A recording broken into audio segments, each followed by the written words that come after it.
是拳套，拳法如此霸道，难道他的武器？而这个战士，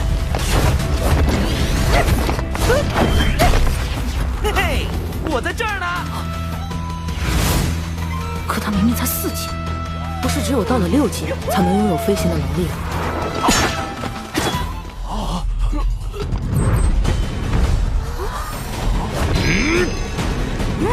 什么鬼？ Halo guys, balik lagi sama Gowring. Gimana kabar kalian? Baik-baik aja ya kan?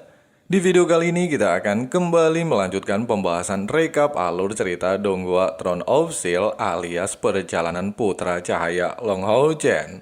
Buat teman-teman yang baru gabung, Mimin saranin nonton dulu pembahasan bagian sebelumnya supaya kalian gak gagal paham. Linknya ada di kolom deskripsi ya guys ya. Oke lah, nggak usah lama-lama lagi, langsung aja cari posisi rebahan yang paling nyaman. Inilah waktunya kita baku hantam.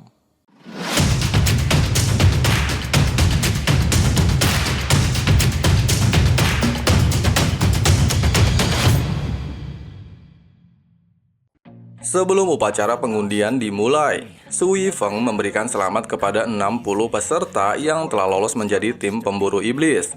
Selain itu, babak final kompetisi tim pemburu iblis akan menggunakan sistem pengundian secara acak. Dan 60 peserta akan dibagi menjadi 6 kelompok yang berisikan 10 orang.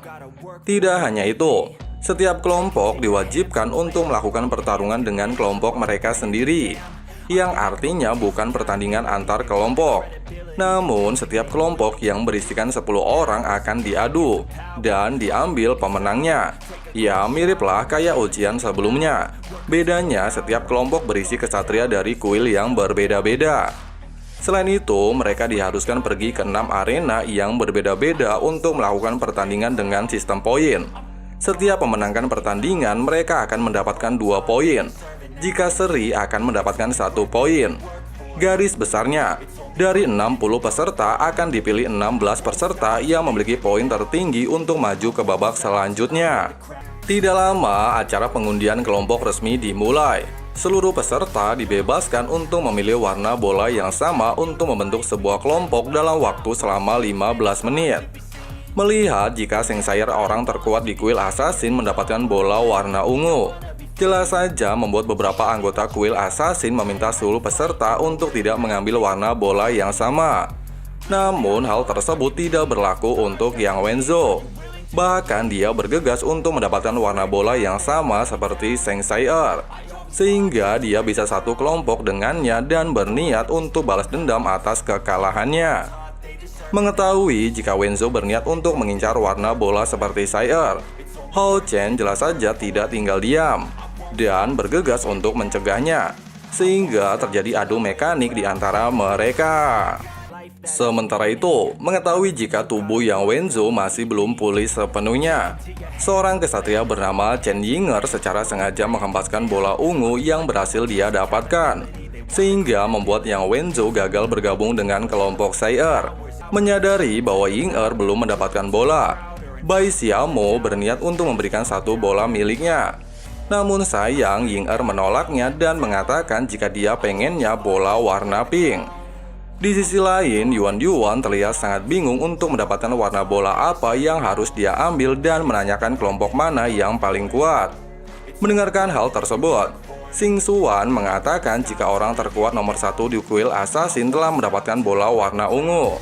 Setelah mendengarkan ucapan tersebut, baik Sima Xian bersama Yuan Yuan ingin memperebutkan bola yang sama, sehingga menyebabkan mereka saling adu mekanik.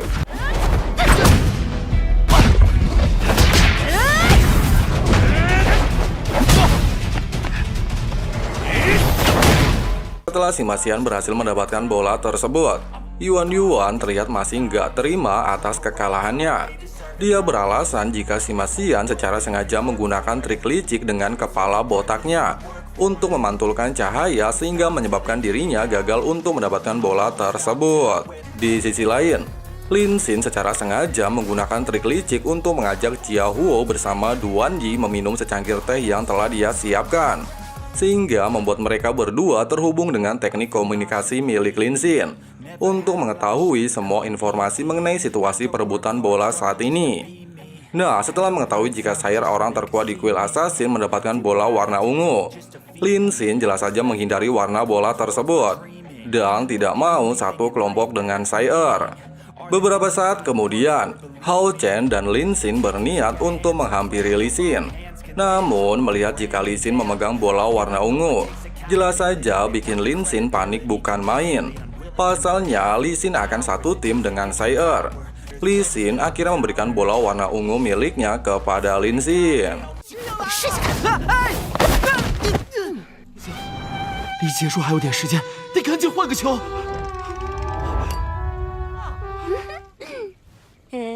Nah, dikarenakan Lin Xin juga tidak mau satu tim dengan dengan konyol dia menghampiri Jia Huo bersama Duan Yi. Pada awalnya Lin Xin berlagak konyol, namun tujuan dia yang sebenarnya adalah merayu mereka berdua untuk menukarkan bola milik mereka dengan bola miliknya. Bahkan secara tidak terduga Lin Xin berbohong kepada mereka dan mengatakan jika bola warna ungu adalah kelompok paling lemah. Namun sayang setelah mendengarkan hal itu, mereka berdua terlihat tidak berniat untuk menukarkannya. Pasalnya mereka berdua bertujuan masuk ke dalam 60 besar untuk melawan orang-orang terkuat. Mengetahui jika kebohongannya gagal, Lin Xin akhirnya menjelaskan yang sebenarnya, di mana bola warna ungu berisikan orang terkuat dari kuil assassin. Meskipun gadis tersebut buta, namun dalam hal kekuatan nggak ada obat. Bahkan tetua Sui Feng dibuat tunduk olehnya. Nah, mendengarkan hal tersebut seketika membuat kedua orang ini bersemangat. Bahkan mereka siap untuk memperebutkannya.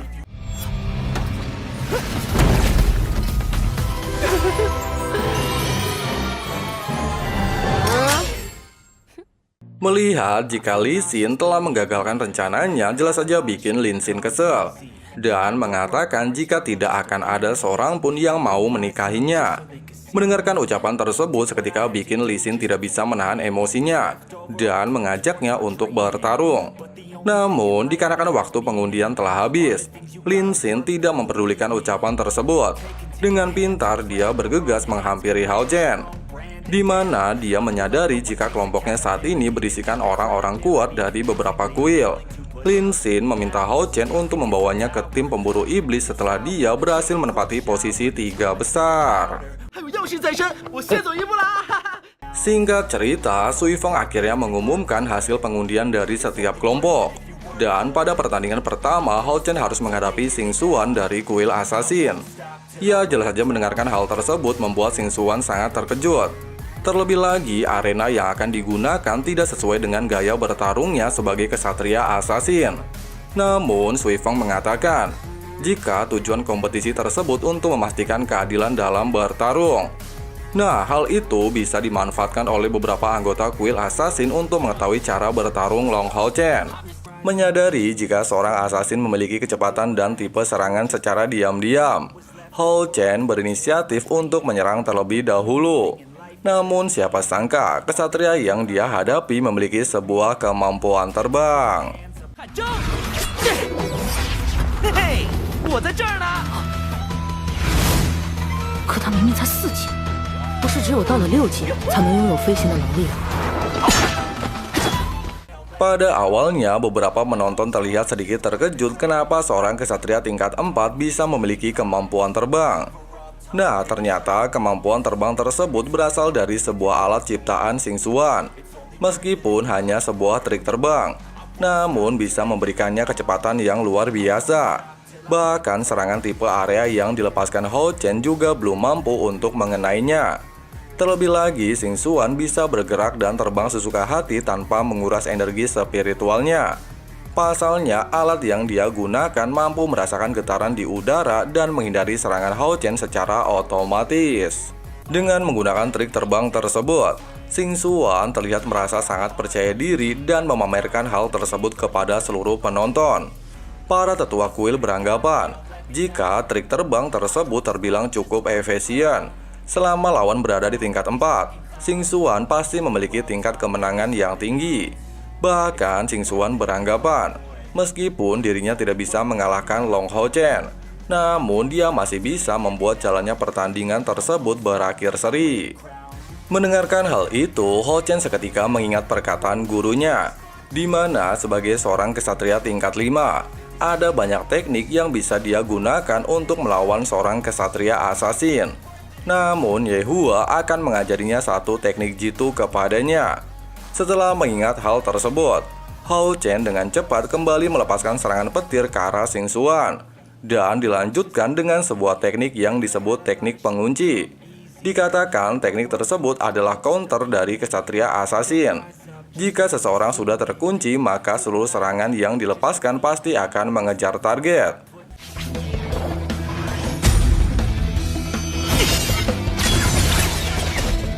Menyadari hal itu, Xing Xuan akhirnya mengakui kekalahannya, sehingga Long Hao Chen dinyatakan memenangkan pertandingan dan mendapatkan 2 poin pertamanya. Secara mengejutkan, bukannya marah atau malu, Xing Xuan justru bertindak aneh dan memberikan Hao Chen sebuah kue pernikahan, serta memanggilnya dengan sebutan kakak ipar.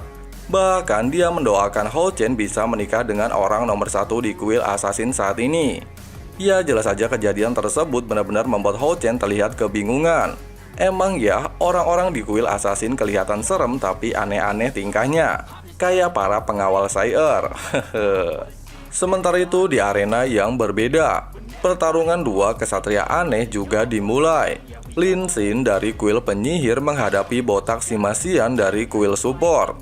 Nah, dikarenakan seorang support tidak diuntungkan dalam pertarungan langsung, wasit memberikan keringanan kepada Sima Xian, di mana jika dia berhasil bertahan selama 10 menit, maka dirinya akan dianggap memenangkan pertandingan. Ya, jelas saja seluruh penonton mengidolakan Lin Xin, sedangkan Li Xin terlihat sangat ingin tahu seberapa kuat Lin Xin. Baru saja pertandingan dimulai, Lin Xin mencoba untuk memprovokasi Sima Xian untuk menyerah. Pasalnya, dirinya adalah seorang penyihir nomor 1 dalam ujian pemburu iblis, juga merupakan seorang penyihir puncak tingkat 5 yang memiliki elemen api terkuat dalam sejarah. Dikatakan juga seorang penyihir calon ketua kuil penyihir di masa depan. Lin Xin melanjutkan, seorang support di dalam medan perang selain takut bertemu dengan kesatria asasin, juga paling takut bertemu dengan seorang penyihir hebat. Bahkan Lin Xin membayangkan jika Sima Xian pasti mampu dia kalahkan dengan sangat mudah. Terlebih lagi Sima Xian hanya seorang kesatria tingkat 4. Namun bayangan Lin Xin seketika kandas ketika melihat Sima Xian melepaskan bajunya yang memiliki otot kekar bukan main. Edan.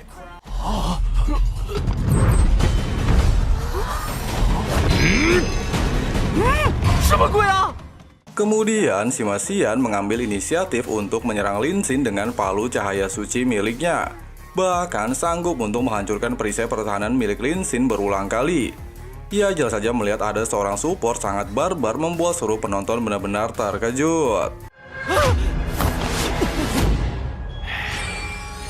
Lin Xin kemudian mencoba kembali berdiskusi dengan Sima Xian. Dia mengatakan jika dirinya adalah seorang kesatria tingkat 5, bahkan memiliki kristal awan api yang sangat besar. Jika dirinya bertarung dengan serius, maka Sima Xian pasti akan terluka sangat parah. Namun sayang, ucapan tersebut tidak dihiraukan oleh si botak dan kembali menyerang Lin Xin dengan sangat brutal.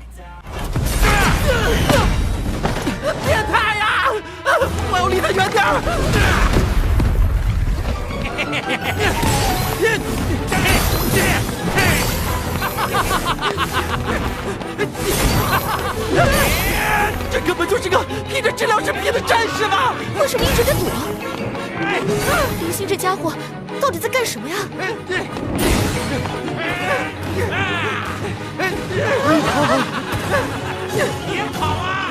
Ia jelas saja melihat jalannya pertandingan yang sangat aneh kembali membuat seluruh penonton terkejut. Pasalnya pertarungan mereka benar-benar terbalik dari kenyataan. Seorang penyihir yang bertahan dan seorang support yang menyerang. Terlebih lagi selama pertandingan tersebut, Lin Xin sama sekali tidak mengeluarkan sihir serangan dan hanya menggunakan teknik bertahan. Meskipun si Masian terlihat mulai kehabisan tenaga, namun dia tetap bertekad untuk terus menyerang sampai Lin Xin kehabisan energi. Tapi siapa sangka Lin Xin menunjukkan sebuah botol besar yang berisikan banyak pil, di mana setiap pil akan memulihkan 200 energinya, sehingga dia tidak akan kehabisan energi dalam pertandingan tersebut. Namun tiba-tiba wasit menghentikan pertandingan dan menyatakan jika si Masian lah yang memenangkan pertandingan tersebut. Pada awalnya Lin Xin terlihat tidak terima dengan keputusan wasit. Namun wasit kembali menegaskan jika pertandingan sudah melewati batas waktu yang ditentukan. Terlebih lagi sebagai seorang penyihir, Lin Xin hanya bertahan melawan seorang kesatria support. 你们两个奇葩，赶紧给我下10分钟！你赢不了我就算输了。哦，对呀，哥是治疗师。 Tidak lama pertandingan berikutnya diumumkan. Lee Sin dari kuil kesatria harus menghadapi Zheng Sai-er dari kuil assassin. Ya, jelas saja mengetahui hal itu membuat Lin Xin benar-benar sangat bersemangat untuk melihat jalannya pertandingan dan menantikan karma yang harus diterima oleh Lee Sin karena telah menggagalkannya menggantikan warna bola. 没想到第一场就对上了彩儿。听说啊，这个刺客1号一个人，一边是英姿飒爽的地狱玫瑰，一边是刺客里最神秘的1号选手。 Ia jelas saja harus menghadapi Sai-er yang memiliki hubungan sangat baik dengan Hao Chen. Terlebih lagi dia tidak bisa melihat, membuat Lee Sin sedikit bingung, bahkan dia sempat berpikir untuk menyerah. Sementara di bangku penonton, beberapa orang terlihat sedang membicarakan mereka. Pasalnya pertandingan tersebut pasti berjalan sangat seru, di mana Lee Sin seorang kesatria mawar neraka harus menghadapi orang terkuat nomor 1 di kuil assassin. Bahkan menurut kabar, Sai-er mampu mengalahkan 9 orang dari kuil assassin seorang diri. Nah, dikarenakan pertandingan kali ini adalah pertandingan kesatria melawan assassin, wasit pada awalnya ingin melakukan sedikit modifikasi terhadap arena pertandingan. Namun secara mengejutkan Sai-er tiba-tiba mengakui kekalahan yang benar-benar menggemparkan arena pertandingan. Lee Sin terlihat mencoba untuk meminta penjelasan kepada Sai-er dan mengatakan lebih baik dialah yang mengalah. Jika Sai-er kalah dalam satu pertandingan lagi, dia pasti akan tersingkir. Meskipun Sai-er terlihat bersedih mendengarkan ucapan Lee Sin, namun dia menegaskan jika Lee Sin tidak perlu mengkhawatirkannya.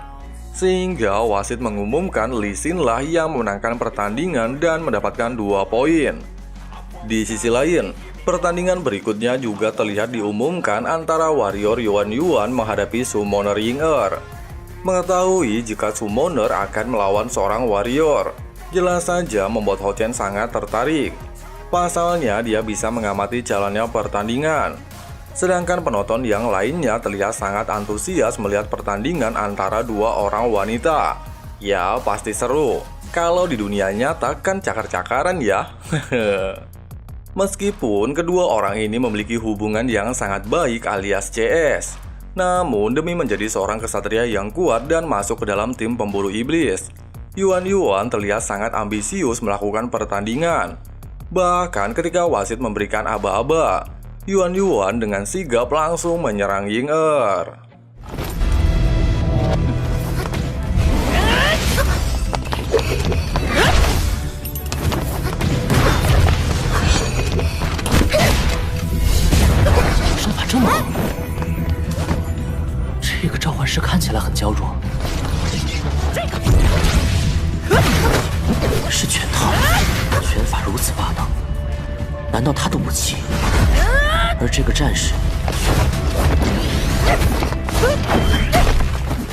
Meskipun tampolan Yuan Yuan terlihat sangat cepat dan kuat, namun Ying-er terlihat dengan mudah menghindari dan memblokirnya. Bahkan secara mengejutkan, Ying-er si bocil imut menggunakan sebuah teknik pemanggilan roh kehidupan dengan bola suci miliknya. 灵极本源，万物皆有灵极心桥，众生为伴。怎么竟有那3水的影子？这小丫头！ Menyadari jika teknik tersebut akan menyulitkan, Yuan terlihat mengambil inisiatif menyerang dan menggagalkan teknik tersebut. Namun, siapa sangka Ying-er memiliki sebuah pertahanan yang mengisolasi dirinya untuk terus melanjutkan teknik pemanggilan roh kehidupan. 聆听我的召唤吧，永恒之上的万物之灵啊！ 看起来还有点好吃哎。 小妹妹，还真不错呀。 这是生灵之门。 Melihat hal itu, Hao Chen akhirnya menyadari jika Ying-er adalah gadis yang pernah memanggil binatang Siberius tingkat 8 di pertandingan sebelumnya. Nah, dijelaskan segala jenis binatang yang dipanggil dari portal tersebut pastilah di atas tingkat 8. Bahkan dikatakan teknik tersebut seharusnya hanya dimiliki oleh seorang kesatria tingkat 8. 开启吧，生灵之门！ 但愿这次别再出岔子，咱们店可不能丢人啊！ 归来吧，我的伙伴！ Meskipun ditekan oleh kekuatan binatang roh, namun Yuan terlihat tidak gentar sedikit pun. Bahkan dia menunjukkan sebuah kekuatan dahsyat dari artefak di tangannya, sehingga membuat jalannya pertandingan tersebut berjalan sangat dramatis. Tapi tiba-tiba... 不是吧？面对这状况，他还有后手反击？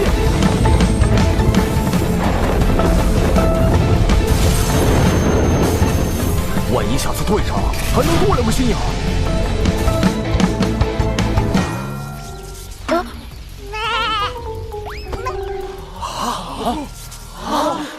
这什么东西？什么鬼啊？ Ya, jelas saja melihat binatang yang dipanggil adalah seekor embe, bahkan masih sulit untuk berdiri membuat seluruh orang sangat terkejut.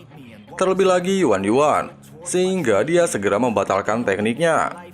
Nah, menyadari jika dia salah memanggil binatang, Ying-er langsung mengakui kekalahan dan langsung mengadakan gosip bersama Yuan.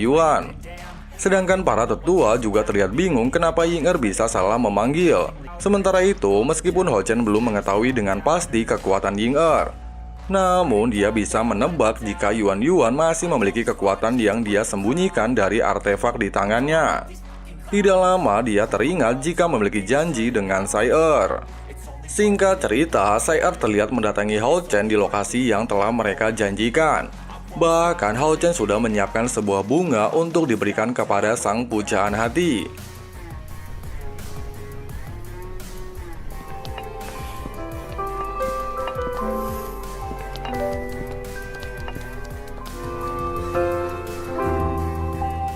Namun ketika mereka terlihat ingin melakukan adegan secara mengejutkan Dai Hao Chen mengaktifkan sebuah simbol. Dan sebuah portal teleportasi tiba-tiba menyerapnya dari hadapan Sai-er. Merasa bingung dengan hal tersebut dan sangat panik, Sai-er segera memanggil anggota dari kuil assassin. Xia Yi menjelaskan jika portal tersebut berasal dari dimensi lain, sehingga dia tidak bisa memastikan apa yang telah terjadi kepada Hao Chen. Dan mereka hanya bisa menunggu dia kembali. Namun jika Hao Chen tidak kembali, kemungkinan besar dia mati di dimensi tersebut. Mendengarkan hal itu jelas saja membuat Sai-er terlihat sangat kesal dan memerintahkan seluruh anggota untuk menutup tempat tersebut sampai mendapatkan informasi lebih lanjut. Di sisi lain, Hao Chen tiba di suatu tempat yang kemungkinan tempat Hao Yu berada.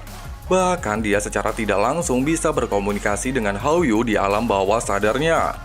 Selain Hao Yu bisa berbicara di dunia tersebut, dia juga bisa berevolusi dengan bantuan batu mutiara yang sebelumnya dia makan.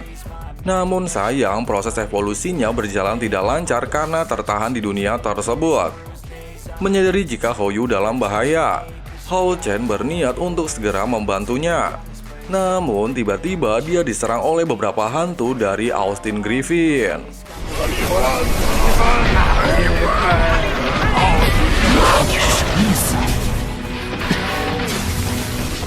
遇到危险了，我得赶紧找到他。 Nah guys, seperti itulah alur cerita perjalanan King Hao Chen di bagian kali ini. Untuk kelanjutan alur ceritanya, tunggu notifikasi dari teman santuy ya guys ya. Jadi langsung aja klik subrek dan nyalain loncengnya, supaya teman-teman tidak ketinggalan updatean video-videonya. Oke lah, makasih banyak buat kalian yang udah nonton sampai habis. Di sini Abang Frank undur diri mau lanjut ngopi-ngopi santuy dulu. See you next time guys. Got a fine little body and her mind's kinda naughty. They say that once you taste it, you cannot replace it. She could get you high, all the dopamine inside triggers fast once she's naked. Her body's a creation. They say the devil made her for his entertainment, but even he couldn't learn how to contain it. Her high heels make a damn good statement. There is no replacement, a body by Satan. She got a bad little waist and we tearing down this place. Off the liquor that we chase, got some egos to the face. Baby, I don't need no space. Coming closer for a taste, and I'll show you how I make everything just fade away. Cause she's like sex, drugs, cocaine, body so